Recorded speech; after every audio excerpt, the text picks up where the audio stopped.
नमस्कार, समय शिखर में आपका स्वागत है। मैं संजय मिश्र। आज हम आपको एक कहानी बता रहे हैं। कहानी है अतिक्रमण के लालच की। लालच है तो भ्रष्टाचार है। कहानी जुड़ी है राजधानी जिसे हाईटेक सिटी बननी है उसी की Pataliputra cooperative housing construction society limited से जुड़ी हुई। सोसाइटी की जमीनें गैरकानूनी तरीकों से हथिया ली गई और इसकी खूबसूरती ही नहीं बल्कि सोसाइटी निर्माण के पीछे उद्देश्य भी भटक गया। अब प्रशासन को मदद करनी होगी ताकि इसका उद्देश्य फिर से बहाल हो।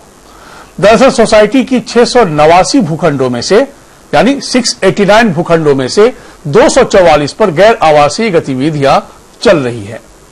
इसको लेकर न्यायालय निबंधक सहयोग समिति ने गैर आवासीय संरचना को अवैध घोषित किया है और भूखंड के आवंटी Pataliputra cooperative housing construction society limited को कार्रवाई का निर्देश दिया है।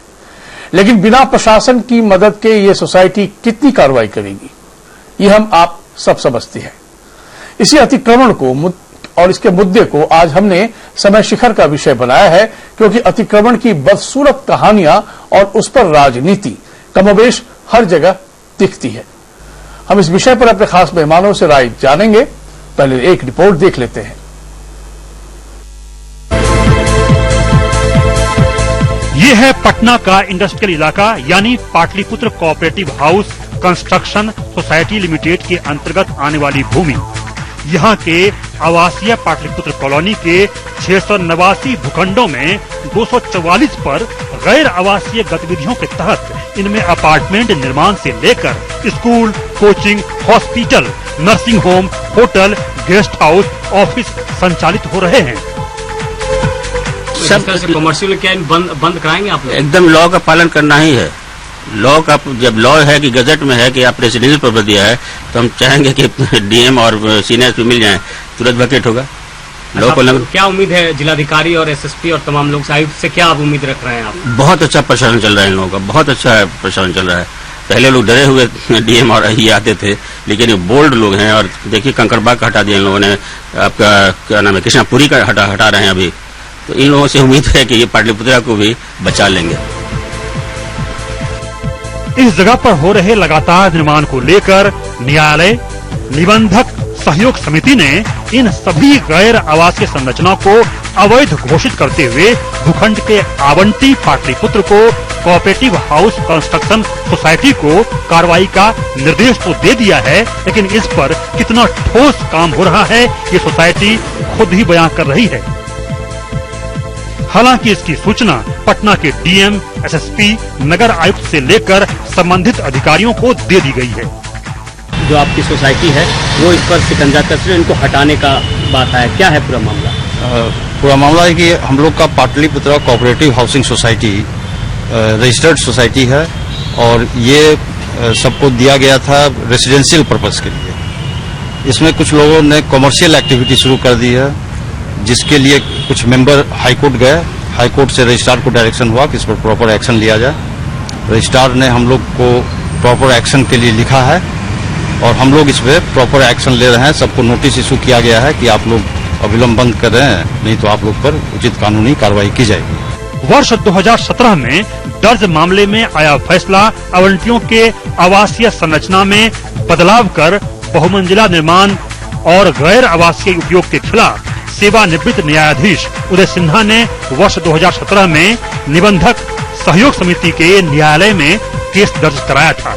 इस मामले में 4 जुलाई 2019 को निर्णय आया। निबंधक सहयोग समिति न्यायालय ने साफ कहा है कि समिति प्रबंधन आदेश का अनुपालन सुनिश्चित करे, अन्यथा इसमें समिति प्रबंधन की सहभागिता मानते हुए बिहार सहकारी समितियां अधिनियम के प्रावधानों के तहत उनके खिलाफ कार्रवाई की जाएगी। आवासीय भूमि का गैर आवासीय उपयोग करने वाले सभी 244 आवंटियों को नोटिस भेजा था। इनमें 60 आवंटियों का नोटिस का जवाब भी आ गया है। सस्ती दर पर सरकारी सेवकों को किया गया था ये आवंटन। अब देखने वाली बात यह है कि इस पर सरकार कहां तक लगाम लगाने में सफल होती है या फिर इनकी बातें भी सिर्फ हवाई बनकर रह जाएंगी। हम खड़े हैं पाटलिपुत्रा इलाके में, आवासीय इलाका है। ये आवासीय इलाका इसलिए आवंटित किया गया था कि लोग अच्छी तरह रहें। कोऑपरेटिव सोसाइटी द्वारा कई भूखंड को लोगों को दिया गया, लेकिन धीरे धीरे इसका कमर्शियलाइजेशन किया गया। कई मॉल्स, कई तरह के शॉप्स और शॉपिंग कॉम्प्लेक्स खुलने लगे। इसके बाद कहीं न कहीं कोऑपरेटिव सोसाइटी ने इंटरवेन किया है और इंटरवेन करने के बाद 244 ऐसे भूखंड हैं जो विवादास्पद हैं और जिनको नोटिस भी दिया गया है। अब देखना यह है कि आगे किस तरह की कार्रवाई होती है। सहयोगी मुकेश मयंक के साथ संजीव राय, सहारा समय, पटना। इस मामले को थोड़ा और समझते हैं। हमारे साथ इस वक्त पटना स्टूडियो में कई मेहमान मौजूद हैं। संजीव चौरसिया बीजेपी के वरिष्ठ नेता हैं, आपका बहुत स्वागत है। सुनील कुमार सिंह, आप प्रेसिडेंट हैं पाटलिपुत्र कोऑपरेटिव सोसाइटी के, आपका बहुत स्वागत है। मोहम्मद नसीम, आप वरिष्ठ अधिवक्ता हैं पटना हाईकोर्ट में, आपका बहुत स्वागत है। और हमारे साथ केंद्रीय स्टूडियो में डॉक्टर मुकेश कुमार, राजनीतिक विश्लेषक है, आपका बहुत स्वागत है। मोहम्मद नसीम, इस पूरे मामले के पिटिशनर आप हैं, जरा इसको और विस्तार से थोड़ा समझाएं कि ये गड़बड़झाला जो है, जहां प्रशासन मूक दर्शक बना रहा और गड़बड़झाले को अंजाम लोग पहुंचाते रहे, तो फिर कैसे कैसे क्या स्टेप लेना पड़ा?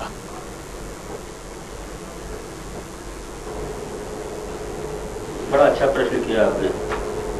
पाटलिपुत्रा कॉलोनी ये 1954 में श्री बाबू ने गवर्नमेंट सर्वेंट को दिया था, IAS वगैरह जो जजेज हैं या गवर्नमेंट सर्वेंट को दिया गया था कि सिर्फ रेसिडेंस बनाएंगे। ये बाय लॉज में भी है कि रेजिडेंस पर्पज दिया जा रहा है। और आपका डीड जो मिला है, एब्सोल्यूट डीड, उसके लास्ट पेज में दिया हुआ है कि साहब you have to follow the bylaws of the society. लेकिन जब तक IAS और ऑफिसर्स लोग जिंदा थे, बहुत अच्छे से चला। पाटलिपुत्रा का इज्जत कम से कम इस तरह है कि एक मिसाल आपको देते हैं कि ट्रेन में एक लड़की अकेले नीचे बैठी हुई थी और एक शख्स आया, उसके सामने बैठ गया। हेलो, हाँ सुन लो आप, प्लीज पूरी करिए बात। नतीजा ये कि जी, तो वो आदमी उसका हाथ पकड़ करके और पूछ रहा है कि तुम कहाँ रहती हो। हम ऊपर बर्थ पर लेटे हुए थे। तो लड़की कहती है कि हम पाटलिपुत्रा कॉलोनी में हैं। तो जानते हैं, इतना जोर से उसका हाथ छोड़ा, लगा कि उसको करंट लग गया है।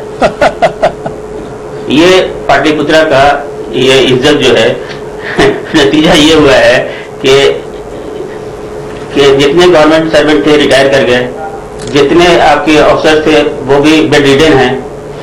इसका मिसयूज दो शख्स, एक PK वर्मा है और एक मिस्टर ज्ञान है, दोनों सेक्रेटरी और प्रेसिडेंट हैं, दोनों साला बलोई हैं। इन लोगों ने कभी नौकरी नहीं किया। इन लोगों को इलेक्शन में, क्योंकि लाला की लॉबी वहां ज्यादा है 70%, इसलिए लोग इलेक्शन जीत गए। और जीतने के बाद इन लोगों ने शुरू किया NOC देना और प्रेसिडेंस ये बना लिया कि बाय लॉज में दिए हुए है कि एक हॉस्पिटल बनेगा, स्कूल बनेगा और क्या नाम, एक मार्केट भी रहेगा। लेकिन ये इसका मिसयूज इस तरह से करने लगे कि नहीं, बाय लॉज में दिया हुआ है कि आप मार्केट बना सकते हैं। नतीजा है कि मॉल खुल गया है, हल्दीराम खुल गया है, ये IAS कॉलोनी है।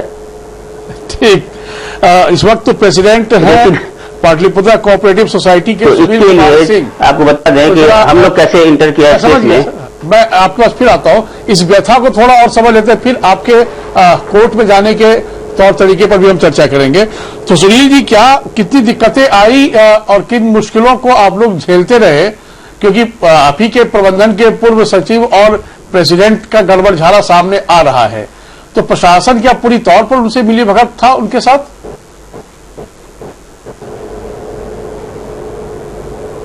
नहीं, ऐसा नहीं था कि प्रशासन की कोई मिली भगत थी। अच्छा, होता क्या था कि कोऑपरेटिव सोसाइटी का AGM में डिसीजन होता था। AGM में ये प्रेसिडेंट सेक्रेटरी जो भी थे उस वक्त के ऑफिस बेरर, उनकी मेजॉरिटी होती थी। वो AGM से अपनी बात को निकलवा लेते थे और उसी को इम्प्लीमेंट करते थे। तो एक एक करके धीरे धीरे ये बाढ़ आ गया इस तरह से वहां पर। और फिर कोई चीज अगर एक बार हाथ से निकल जाता है तो वो स्लिप कर जाता है, फिर तो वो भी होने लगा, लगातार होने लगा। तो बाद में जब इनका टेन्योर समाप्त हुआ तो हम लोगों की बॉडी जो भी है वो एडहॉक बॉडी है। कोऑपरेटिव डिपार्टमेंट ने एक एडहॉक बॉडी बना दिया कि जब तक कोई नया चुनाव नहीं होता है तब तक एडहॉक बॉडी काम करेगी। हम लोगों ने नोटिस बोर्ड पर यह चिपका दिया है कि there is no NOC, there is no map pass करने का, नथिंग, कुछ नहीं होना, only routine work will be done. Okay, उसके बाद से लगातार लोग आ रहे हैं मैप पास कराने एनओसी के लिए, मल्टी स्टोरेज के लिए, लेकिन हम लोग नहीं दे रहे हैं। हम लोग कह रहे हैं कि भाई न्यायालय का ये आदेश आया जिसका हम सम्मान करते हैं, 244 लोगों को हम लोगों ने ये पत्र भेज दिया, न्यायालय का आदेश भेज दिया कि आप कंप्लायंस करके बताएं कि कब तक आप एक कंप्लायंस करेंगे। अगर आप नहीं करते हैं तो प्रशासन है, प्रशासन सामने खड़ा है, प्रशासन मदद के लिए तैयार है। और फिर भी हम लोग हाँ, एक चीज डिफरेंस जरूर है कि पाटलिपुत्रा कॉलोनी और श्री कृष्णापुरी, ये दोनों, या राजेंद्र नगर या कंकड़बाग, ये दोनों में बहुत अंतर है।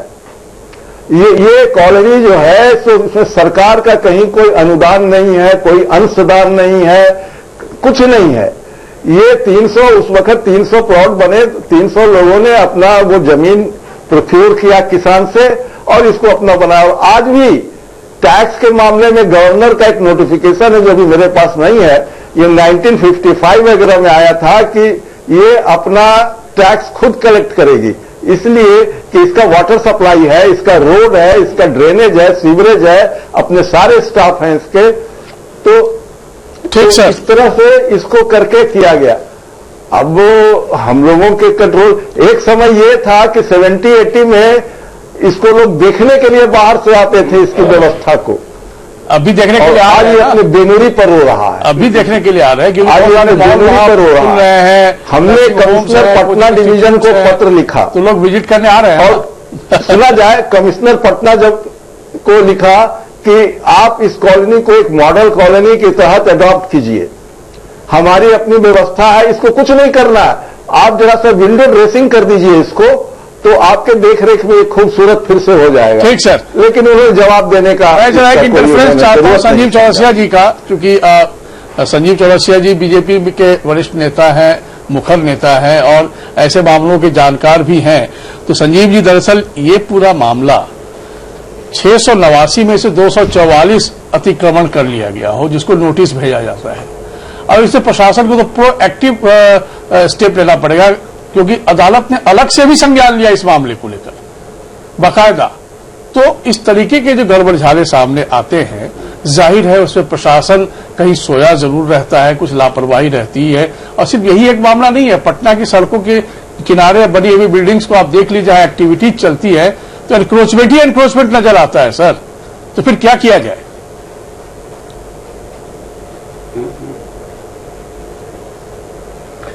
आज ये दो विषय है ध्यान में जब आएगा जी, तो कोई भी विधि हो चाहे गतिविधि हो वो तुरंत का विषय नहीं रहता है, इसके पास्ट पे भी जाते हैं जी। तो पूर्ववर्ती सरकारों ने जिस प्रकार से अलग अलग आयामों को बहुत रिलैक्सेशन के आधार पर उनके आयाम के डिस्कशंस बहुत सारे रहे हैं। जैसे एक छोटी सी बात है कि स्लम के विषयों पर अतिक्रमण का विषय जो चलता है, तो मैं लगातार सदन से लेकर सड़क तक इन विषयों को लेकर करते रहता हूं, कहते रहता हूं कि और भारतीय जनता अपने एनडीए की जो सरकार रही उस समय स्लम नीति बना 2011 का, और उसी स्थिति में बहुत सारे प्रावधानों को किया गया कि इन व्यवधानों को दूर करते हुए प्रावधानों के देने की बात सरकार के द्वारा की गई थी। तो उसका एक बहुत सारे पृष्ठभूमि आए हैं और सरकार तय भी कर रही है कि स्लम नीति के अंतर्गत मकान देने की बात है, उसके बारे में भी हो, बिल्डिंग जोन के बारे में, उसके बारे में भी हो। और उन सबों को लेकर अतिक्रमण का विषय का एक पार्ट भी है, जिन लोग लंबे समय से रह रहे हैं उनके बारे में क्या अल्टरनेटिव अरेंजमेंट, क्या विचार हो सकते हैं, सरकार उनके बारे में कर भी रही है। और हम भी उसकी पहल करते रहते हैं कि सरकार उनका निश्चित तौर पर एक वैधानिक दृष्टि से उनका भी अरेंजमेंट होता रहे। और निश्चित तौर पर पाटलिपुत्रा के बारे में वो तो मेरे विधानसभा के क्षेत्र का ही अंदर का विषय भी है। और जो पूर्व के वक्ताओं ने कहा भी कि ये इतना बड़ा और अपने आप में एक मॉडल, पूरा एक पाटलिपुत्रा का कॉलोनी का जो एरिया है उसको सही रूप में एमेगुलेशन अगर ठीक से, चूंकि पहले ये पंचायत के अंतर्गत था पर इस बार निगम के जुड़ने के बाद तो बहुत सारे अभी जो प्रोज एंड कॉन्स है, अभी उसको एमेलिगेशन ठीक से नहीं हो पाया नगर निगम से। वो भी हम प्रयास कर रहे हैं कि अपने सिस्टम है, उनके ड्रेनेज सिस्टम है, उनके अपने बहाव के लिए, बिजली के लिए, सब चीज एक अलग सेपरेट व्यवस्था है, इनके पूरे सिस्टम चलते हैं। तो तो वास्तव में नगर निगम के साथ मिलकर कैसे इसका समन्वय भाव हो सके ताकि बना बनाया एक सिस्टम चल पड़े। चूंकि निगम के आने के बाद, चूंकि पहली बार आया है निगम की दृष्टि से, तो हर चीज को एक जो सरकार ने प्रावधानों का जो आयाम दिया है उन प्रावधानों के साथ कहीं व्यवधान ना हो, इसका प्रयास मेरे तरफ से भी रहेगा और जनता का भी सहयोग के हम आगे कर सकते हैं। ठीक है कि यह समय नहीं है कि क्या हुआ, कैसे हुआ, कौन किया, क्यों किया, काहे किया, ये सब विषय का एक पार्ट अलग हो सकता है। जी। पर उसको सकारात्मक रूप से हम कैसे ले जाके आगे बढ़ सकते हैं ताकि सरकार और वहां के कॉन्फ्लिक्ट ना हो। चूंकि वहां के भी विषय पर बोरिंग रोड से लेकर पिछले दिनों का जो विषय चला, कोर्ट के माध्यम से स्टे भी आए हैं, तो जो कि करोड़ों की जो राशि का संग्रह भी होता है, सरकार को टैक्सेस भी जाते हैं, तो सब प्रकार के समन्वय भाव से कैसे आगे निकाल सकते हैं, इसके बारे में विचार हमको लगता है कि करना चाहिए बैठ के। कॉन्फ्लिक्ट भाव ना हो, एक सही रूप में इसको प्रदर्शित करके, परिलक्षित करके समाज के सामने हो तो ज्यादा अच्छा रहेगा। करिए सर, करिए, इसकी आवश्यकता तो है। पटना बेतरतीब ढंग से फैला हुआ है। ठीक है कि सबका विषय अपना सुनना चाहिए। सरकार की तरफ से जो विषय गए होंगे, मैं समझ गया सर, मैं आपका इस पर रुक करूंगा। संजीव जी, डॉक्टर मुकेश, दरअसल चूंकि आप स्वयं भी पटना के ही रहने वाले हैं और पटना को हम लोग भी बहुत करीब से जानते हैं, हमने भी कई वर्ष गुजारे हैं पटना में कामकाज के दौरान, और पटना चूंकि राजधानी है तो बिहार के हर निवासी का एक संपर्क स्थल होता है वो। लेकिन राजधानी की जो प्लानिंग रही है अब तक, और जो आप पटना को देख रहे हैं, जिस तरीके से कंक्रीट का जंगल खड़ा होता गया, ये बात सही है कि सिस्टम में कहीं न कहीं एक ऐसी लापरवाही रही जहां की इसको प्रायोरिटी में रखा ही नहीं गया।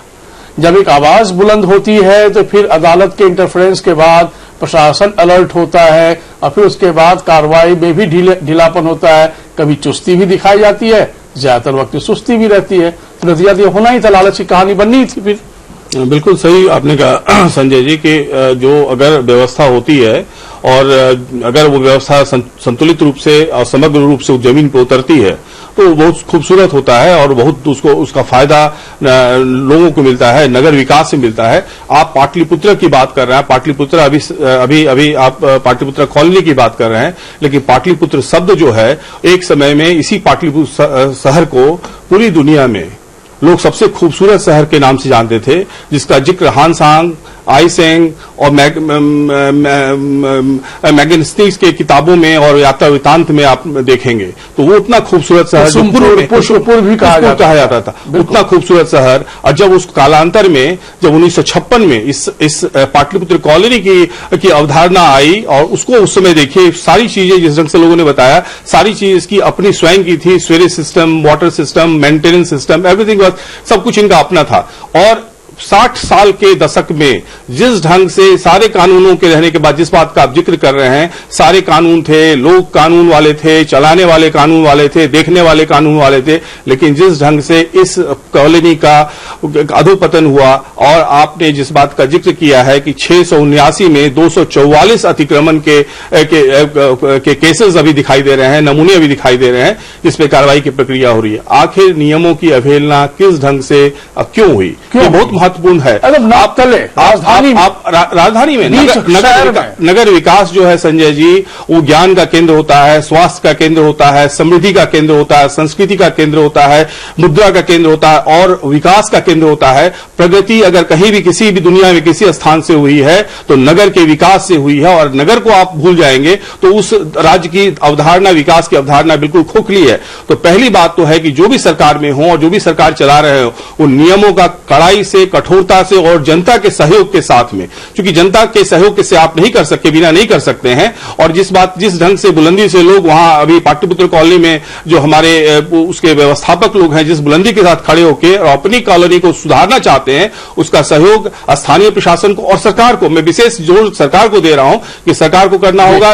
बिहार में नियमों की बड़ी अवहेलना हो रही है, उदाहरण के रूप में रेरा कानून की अवहेलना हो रही है। 12 फीट के सड़क पे 5 मंजिली इमारत खड़ी हो जाती है आनंदपुरी कॉलोनी में, बाकी जगहों पे। ये नियम के विरुद्ध है। इसका किसी ढंग से देख रहा होगा ना उस वक्त, इसको किसी ढंग से, इसको कठोरता से इसका अनुपालन होना चाहिए। ठीक, मोहम्मद नसीम साहब, हम आपके पास आने से पहले कुछ ग्राफिक से दर्शकों को रूबरू करा दें।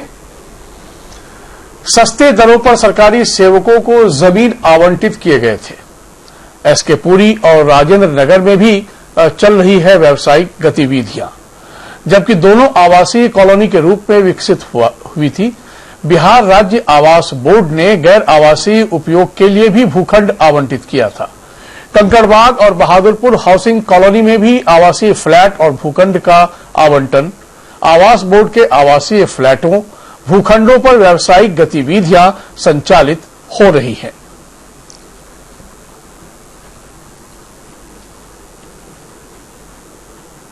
तो इस मामले को थोड़ा और समझ लेते हैं। मोहम्मद नसीम साहब, दरअसल ये एक मामला एक जगह का नहीं है, पटना की कई कॉलोनी इस मामले की चपेट में आते हैं, लेकिन अब क्या कहें हम, तस्वीर तो सामने ही है।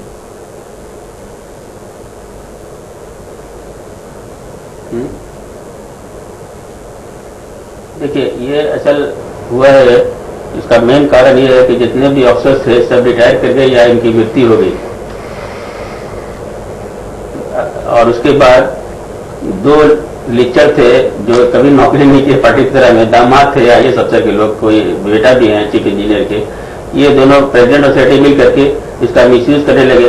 500 रुपये कट्ठा ये जमीन मिला था अफसर्स को कि उनके बच्चे रहेंगे पीसफुल एरिया में, उनके साथ हर घर के सामने पार्क है जो एशिया में कहीं नहीं है। पाटलिपुत्रा का विशेषता है कि हर घर के सामने एक पार्क है। तो ये सब सुविधा दिया गया तहसील लोगों की तरफ से आईएएस लोगों को, उनके बाद बच्चे आराम से पढ़ेंगे और वो भी आईएएस वगैरह बने। लेकिन उन लोगों के एक्सपायर होने के बाद यही मिसयूज शुरू हो गया। वो 500 रुपये कट्ठा का जमीन 1.5 करोड़ कट्ठा बेचा जा रहा है। किसी भी चीज का मिसयूज तो तब ना होता है सर जब सिस्टम सही रहता है उस वक्त।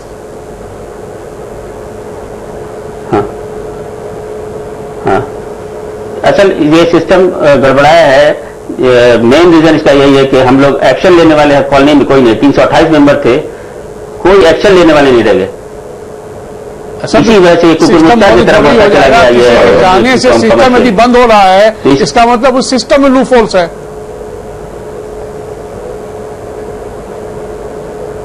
ये सिस्टम में लूप होल्स नहीं है, मिसयूज होने लगा। अब सब मिसयूज होना, कोई बोलने वाला नहीं था, कोई एक्शन लेने वाला नहीं था। जस्टिस उदय सिन्हा के सामने ये राजेश पेट्रोलियम बना दिए हैं 6 मंजिला मकान, वो बैठ के बाहर चाय नहीं पी सकते हैं वाइफ हस्बैंड। क्या कहेंगे चौरसिया जी, दरअसल तब हमारे पास आया कि नसीम हम घर बेच दें। वही तो बात आती है ना कि जब पानी से ऊपर बहने लग जाए तो बहुत सारे विषय। जी जी, अब बोलिए सर, बोल लीजिए। व्यक्तिगत कटाक्ष का यह समय नहीं है और विषय भी नहीं है। विषय है कि पूरे संज्ञान में लेते हुए जो राजेंद्र नगर से लेकर सब जगह का विषय हमने कहा, तो पूर्ववर्ती सरकारों के ऊपर वास्तव में इस विषय पर संज्ञान में लेना चाहिए। जो कमर्शियल टैक्स दे रहे हैं, सब टैक्सेस सब प्रकार से सरकार ले रही है और दे रहे हैं, तो कहीं किसी प्रकार की कठिनाई कहां है? कठिनाई का आयाम का प्रकार अगर देखेंगे, अभी जो स्टे हुआ है तो उसमें से भी यहां से जाने के पश्चात ये बातें कही गई है कि सब प्रकार के टैक्स सरकार को दे रहे हैं, कमर्शियल टैक्स दे रहे हैं, म्युनिसिपल टैक्स दे रहे हैं, सब दे रहे हैं। तो इसमें ये सब विषय है ही नहीं, बल्कि कोई पर्सनल विंडिक्टिव और पर्सनल इवेंटफुल के विषय पर अगर होता है तब सब प्रकार के विषय चलते हैं। मेरा मानना है कि मैं फिर कह रहा हूं कि हमको ये ध्यान में देनी चाहिए कि वास्तव में जैसे मैं पाटलिपुत्रा विषय पर पार्कों का विषय है, 2 पार्क वहां डेवलप हुआ, मैं वहां से जनप्रतिनिधि चयनित होने के बाद 2 पार्क डेवलप करने के बाद किए, तो डेवलपमेंट प्लान का कॉन्सेप्ट क्या हो सकता है? तो एक सकारात्मक पक्ष से विषय जाता है तो उसका सही होता है। पर्सनल विट्रेडाइजेशन में अपने आपको जाने की कोई आवश्यकता नहीं है। आप तमाम जो है अभी हाल में ये भी कहते हैं कि भाई पाटलिपुत्रा मैदान का कैसे रेनोवेट करके आगे बढ़ा सकते हैं ताकि एक मैसेज जाए, पूरा एक गुड प्लानिंग का पूरा मैसेज आ सके। ठीक कह रहे हैं। एक विनम्र सवाल आप ही से है, उसका छोटा जवाब दे दीजिए, क्योंकि ये बात सही है कि कटाक्ष करने से मकसद नहीं हल होता है, लेकिन ये बात भी सही है कि जब आंखें मूंद ली जाए, आंखें यूं ही मूंद ली जाए जब चीजें चल रही हो गड़बड़, क्योंकि ये आपसे हमसे तो नहीं छिपा हुआ है। कोई एक दिन में तो बहुमंजिली इमारत नहीं खड़ी हो जाती है, एक दिन में तमाम व्यवस्थाएं नहीं बन जाती है। यदि वो गलत व्यवस्था भी हो तो कहीं न कहीं सिस्टम पर तो सवाल आएगा ना सर।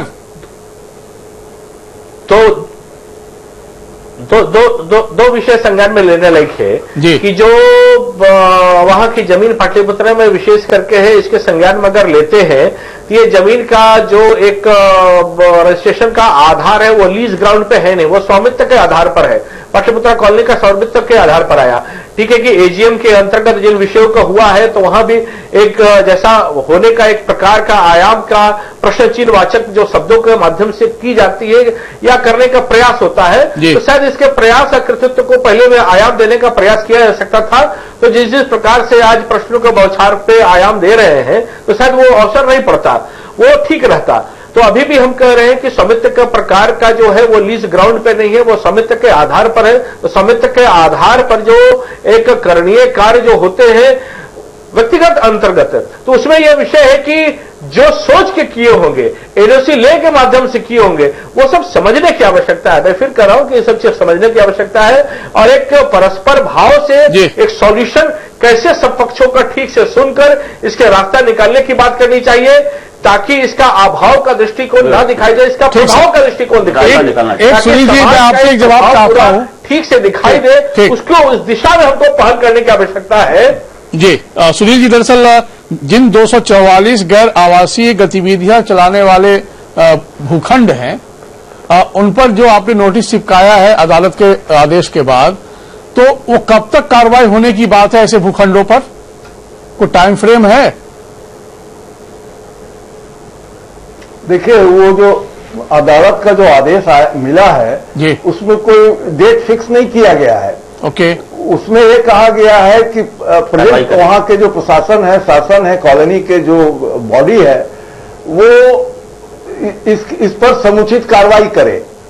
तो समुचित कार्रवाई करने के एवज में हम लोगों ने वो सारे कार्रवाई कर दी और उस एक कॉपी हम लोगों ने वहां के नोटिस बोर्ड पर चिपका दिया अपने सोसाइटी के कि आप लोग आगे से कुछ नहीं करेंगे, जो किए हैं इसका कंप्लायंस आप भेजें कि इसको हटाने के लिए आप क्या कर रहे हैं।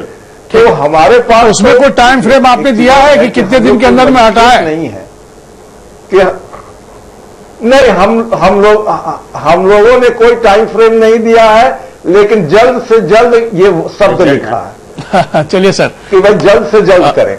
उम्मीद करते हैं कि समाधान की ओर कदम आगे बढ़ाया जाएगा। संजीव चौरसिया जी, आपका बहुत धन्यवाद समय निकालने के लिए। बहुत धन्यवाद सुनील जी, आपका बहुत धन्यवाद। वरिष्ठ अधिवक्ता मोहम्मद नसीम साहब, आपका। लालच की ऐसी कहानी जब आप सामने देखते हैं ना, तो कभी ना कभी इस कहानी का ऐसा अंत होता है तो बहुत दुखद होता है। इसे लालच से बचिए और जहां तक हो सके जो जैसा है उसको वैसा ही स्वीकारिए।